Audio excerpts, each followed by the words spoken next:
નમસ્કાર વિદ્યાર્થી મિત્રો. હિરપરા કન્યા વિદ્યાલય ઈ લર્નિંગ એપ્લિકેશનમાં આપનું હાર્દિક સ્વાગત છે. આજે આપણે ધોરણ 11માં અર્થશાસ્ત્રના 5મા પ્રકરણ આવક અને ખર્ચના ખ્યાલોમાં ચોથા લેક્ચર વિશે સમજ મેળવીશું. આગળ આપણે જોઈ ગયા હતા ખર્ચના જુદા જુદા પ્રકારો.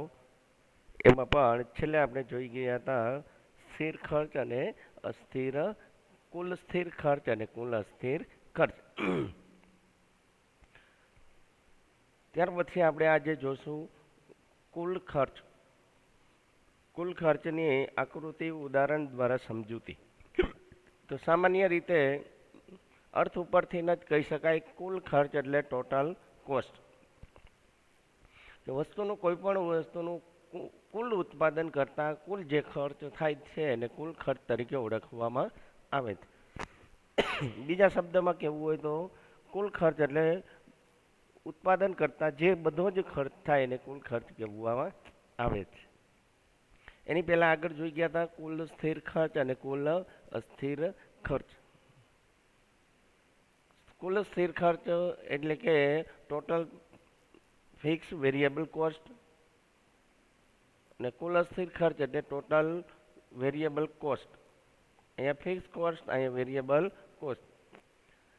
કુલ સ્થિર ખર્ચમાં જોઈ ગયા હતા ઉત્પાદન વધે કે ઘટે ખર્ચ એનો એ જ સ્થિરનો સ્થિર રહેશે. કુલ અસ્થિર ખર્ચમાં જોઈ ગયા હતા જેમ જેમ ઉત્પાદન વધશે તેમ તેમ ખર્ચમાં પણ વધારો થશે. અહીંયા આપણે જોવાનું છે કુલ ખર્ચ. તો કુલ ખર્ચ કહી શકાય કે કુલ સ્થિર ખર્ચ પ્લસ કુલ અસ્થિર ખર્ચ એટલે કે ટીસી બરાબર ટીએફસી પ્લસ ટીવીસી. કોષ્ટકમાં પણ જોઈએ તો કુલ સ્થિર ખર્ચ પ્લસ કુલ અસ્થિર ખર્ચ બરાબર કુલ ખર્ચ એટલે કે આ બે કોષ્ટકને પ્લસ કરો એટલે કુલ સ્થિર ખર્ચ મળે. અહીંયા જોઈએ તો કુલ ઉત્પાદન અને કુલ ખર્ચ વચ્ચેનો કાર્યકારણનો સંબંધ છે કે જેમાં કુલ ઉત્પાદન વધુ હોય તો કુલ ખર્ચ પણ વધારે હોય છે. એટલે કે કહી શકાય કે પેઢીના કુલ સ્થિર ખર્ચ અને કુલ અસ્થિર ખર્ચનો સરવાળો એટલે કુલ ખર્ચ. એક વાક્યમાં અથવા તો પૂછાય, તમને કોઈ પૂછે કુલ ખર્ચ કેને કહેશું, તો કુલ સ્થિર ખર્ચ પ્લસ કુલ અસ્થિર ખર્ચનો સરવાળાને કુલ ખર્ચ કહેવામાં આવે છે. આમ ઉત્પાદન વધતા સ્થિર ખર્ચ સ્થિર રહેશે પરંતુ અસ્થિર ખર્ચમાં વધારો થાય છે, જેથી કુલ ખર્ચમાં અસ્થિર ખર્ચમાંના વધારાના પ્રમાણે જેટલો જ વધારો જોવા મળે છે. એટલે કે કુલ સ્થિર ખર્ચ અને કુલ અસ્થિર ખર્ચનો વધારાનું પ્રમાણ એક સમાન હોય છે, કારણ કે કુલ ખર્ચની રેખા અસ્થિર ખર્ચની રેખાની ઉપરના ભાગમાં સમાંતર અંતરે આવેલી જોવા મળે છે. એટલે કે બે વચ્ચેનું અંતર કેવું રહેશે, સરખું. સામાન્ય રીતે કુલ ખર્ચનું પૂછાય કે અર્થ ઉદાહરણ આકૃતિ સહિત સમજૂતી આપો.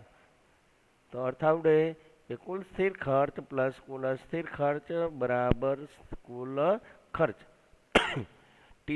કુલ ખર્ચ બરાબર ટીસી બરાબર ટીએફસી ટોટલ વેરિયેબલ એટલે કે ફિક્સ કોસ્ટ.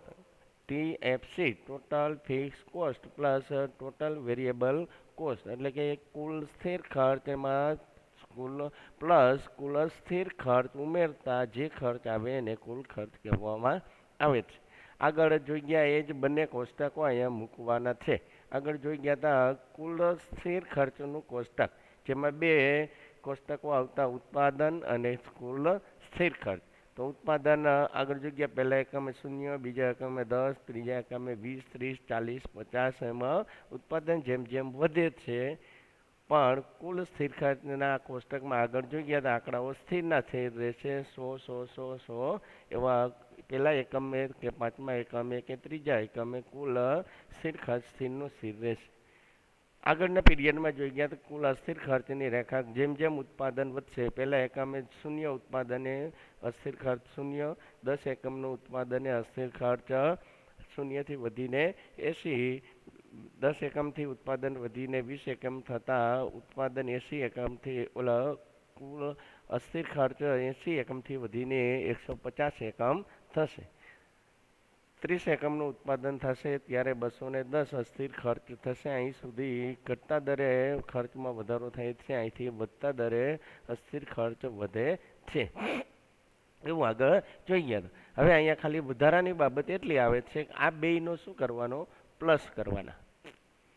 ઉત્પાદનનું પ્રમાણ કુલ અસ્થિર ખર્ચ પ્લસ કુલ અસ્થિર ખર્ચ બરાબર કુલ ખર્ચ. એટલે કે અહીંયા શું કરવાનું, તો કે આ બેયને પ્લસ કરવાના. એટલે કે શૂન્ય ઉત્પાદન એ સ્થિર ખર્ચ 100 પ્લસ અસ્થિર ખર્ચ 0 બરાબર 100. 10 એકમનું ઉત્પાદન જ્યારે થશે ત્યારે કુલ ખર્ચ 100 અસ્થિર ખર્ચ 80 બરાબર 100 પ્લસ 80 બરાબર 180. એવું જ અહીંયા 100 પ્લસ 150 બરાબર 250.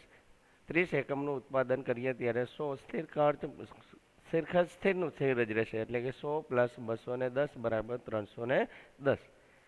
એવી જ રીતે 40 એકમ 50 એકમે ઉત્પાદન કરતા 100 પ્લસ 390 અસ્થિર ખર્ચ બરાબર 450 કુલ ખર્ચ થશે. હવે એને આકૃતિ દ્વારા આપણે સમજૂતી જોઈએ.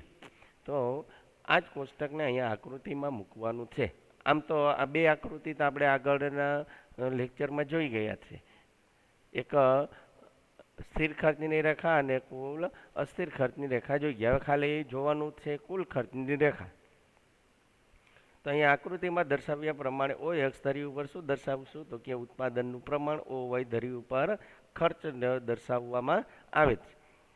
હવે જેમ જેમ ઉત્પાદન વધે છે તેમ સ્થિર ખર્ચમાં કોઈ ફેરફાર થતો નથી. એટલે કે સ્થિરનો સ્થિર રહેશે. આગળ સ્થિર ખર્ચના અર્થમાં જોઈએ કે ઉત્પાદન જો 0 હોય, 10 હોય, 20 હોય, 30 હોય, પણ સ્થિર ખર્ચ 100નો 100 જ રહેશે. એટલે કે સ્થિર ખર્ચમાં કોઈ ફેરફાર થતો નથી. પરંતુ અસ્થિર ખર્ચ જેમ જેમ ઉત્પાદન વધે છે તેમ તેમ વધે છે. એ પણ આગળ જોઈ ગયા કે શૂન્ય ઉત્પાદને અસ્થિર ખર્ચ 0 હોય છે. 10 એકમે વધીને 80 થશે. 20 એકમે ઉત્પાદન કરતાં 80થી વધીને 150, 210, 290, 390 એમ. એટલે કે અસ્થિર ખર્ચ વધે છે. પરિણામે ઉત્પાદન વધતા કુલ ખર્ચ પણ વધશે. કારણ કે સ્થિર ખર્ચ પ્લસ અસ્થિર ખર્ચનો સરવાળો એટલે કુલ ખર્ચ. આમ સ્થિર ખર્ચની રેખા ઓ વાય ધરી પર પી બિંદુથી શરૂ થશે. એટલે કે સ્થિર ખર્ચ એટલે કે ટોટલ ફિક્સ કોસ્ટ. આ જે રેખા છે એને સ્થિર ખર્ચની રેખા કહેવામાં આવે છે. એ કેટલી રહેશે, તો ઓ થી પી. એટલે કે 0 થી 100 એકમનું ઉત્પાદન કરીએ એટલે કે 100 એકમ ખર્ચ થશે, 100નો 100 જ રહેશે. આગળ જોઈએ ને કે સ્થિર ખર્ચ સ્થિર જ રહેશે, 100નો 100. એટલે કે 0 થી ઓ થી પી અથવા તો 0 થી 100. એટલે કે ઉત્પાદન કરો, સ્થિર ખર્ચ શૂન્ય ઉત્પાદન હોય, 10 હોય, 20 હોય, 30 હોય કે 50 હોય કે 60 હોય, ખર્ચ 100નો 100 જ રહેશે. એટલે કે ઓ થી પી જેટલો જ રહેશે. એટલે કે સ્થિર ખર્ચની રેખા હંમેશા ઓ એસ ધરીને સમાંતર રહેશે. જ્યારે કુલ અસ્થિર ખર્ચ એ શૂન્ય ઉત્પાદન એ શૂન્ય થશે. પછી જેમ જેમ ઉત્પાદન વધશે તેમાં અસ્થિર ખર્ચ વધે છે અને એ વધીને ઉપર ડાબી બાજુ તરફ રેખા જશે. એટલે કે જેમ ઉત્પાદન વધે છે તેમ કુલ સ્થિર ખર્ચ સ્થિર રહેશે, પરંતુ કુલ અસ્થિર ખર્ચ વધતું જાય છે. તેથી કુલ અસ્થિર ખર્ચની રેખા ડાબી બાજુથી જમણી બાજુ ઉપર તરફ જતી હોય છે. એની જેમ જ કુલ ખર્ચની રેખા પણ એની સમાંતર ઉપરની બાજુએ જાય છે. હવે આપણે જોઈએ બંને વચ્ચેનો કેવા પ્રકારની સ્થિરતા જોવા મળે છે. તો ઉત્પાદન શૂન્ય હોય ત્યારે કુલ અસ્થિર ખર્ચ પણ કેવું હશે, શૂન્ય. આગળ જોઈએ કે ઉત્પાદન શૂન્ય, સ્થિર ખર્ચ 100 થશે, સ્થિરનું સ્થિર, પણ અસ્થિર ખર્ચ શૂન્ય થશે. એની સામે કુલ ખર્ચ કેટલું થશે, તો કે 100. હવે દાખલા તરીકે ઉત્પાદન શૂન્ય હોય ત્યારે કુલ અસ્થિર ખર્ચ હંમેશા કેટલો રહેશે, ઉત્પાદન શૂન્ય, અસ્થિર ખર્ચ 100. એટલે કે ઓ થી પી જેટલો રહેશે. પણ અસ્થિર ખર્ચ શૂન્ય અને કુલ ખર્ચ પણ, એટલે કે એવા સમયે અસ્થિર ખર્ચ કેવો રહેશે, તો કે શૂન્ય, અને કુલ ખર્ચ કેટલો રહેશે, તો કે ઓ થી પી જેટલો. કારણ કે સ્થિર ખર્ચ પણ કેટલો રહે છે, ઓ થી પી. હવે દાખલા તરીકે ઉત્પાદન વધીને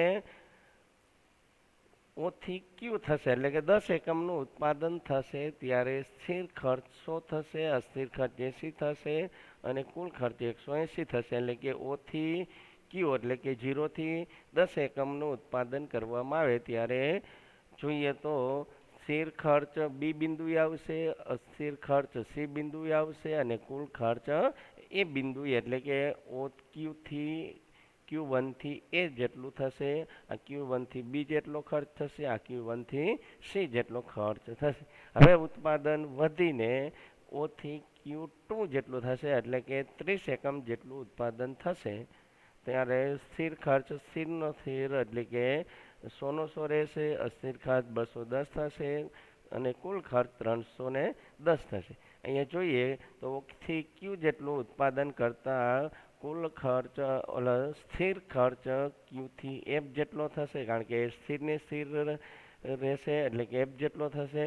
કુલ અસ્થિર ખર્ચ જી જેટલો થશે અને કુલ ખર્ચ એ ક્યુથી ઈ જેટલો થાય છે. આમ સ્થિર ખર્ચની રેખા ઓ એક્સ ધરીને સમાંતર રહેશે. અસ્થિર ખર્ચની રેખા એ ઉદ્ગમ બિંદુએથી નીકળીને ઉપરની તરફની બાજુએ જશે જ્યારે કુલ ખર્ચની રેખા એ શૂન્ય ખર્ચે શૂન્ય હશે પણ સ્થિર ખર્ચનો સમાવેશ થશે એટલે કે પહેલાં ઓથી પી જેટલું ખર્ચ થશે ત્યાર પછી જેમ જેમ ઉત્પાદન વધશે એમ સ્થિર ખર્ચની રેખાની અસ્થિર ખર્ચની રેખાની હરોળમાં કુલ ખર્ચની રેખા પણ ઉપરની તરફ બે સમાંતર દરે વધશે. આમ કુલ ખર્ચ દ્વારા જુદી જુદી પેઢીઓ ઉત્પાદન કરીને પોતાનો મહત્તમ નફો કરવાનો પ્રયત્ન કરે છે. આમ અર્થતંત્રમાં કોઈપણ પેઢીનું ઉત્પાદનની શરૂઆતમાં સ્થિર ખર્ચ, અસ્થિર ખર્ચ અને કુલ ખર્ચને ધ્યાનમાં લે છે. બાકીના ખર્ચના પ્રકારોને આવતા પીરિયડમાં જોશું. અસ્તુ, ઘરે રહો, સુરક્ષિત રહો.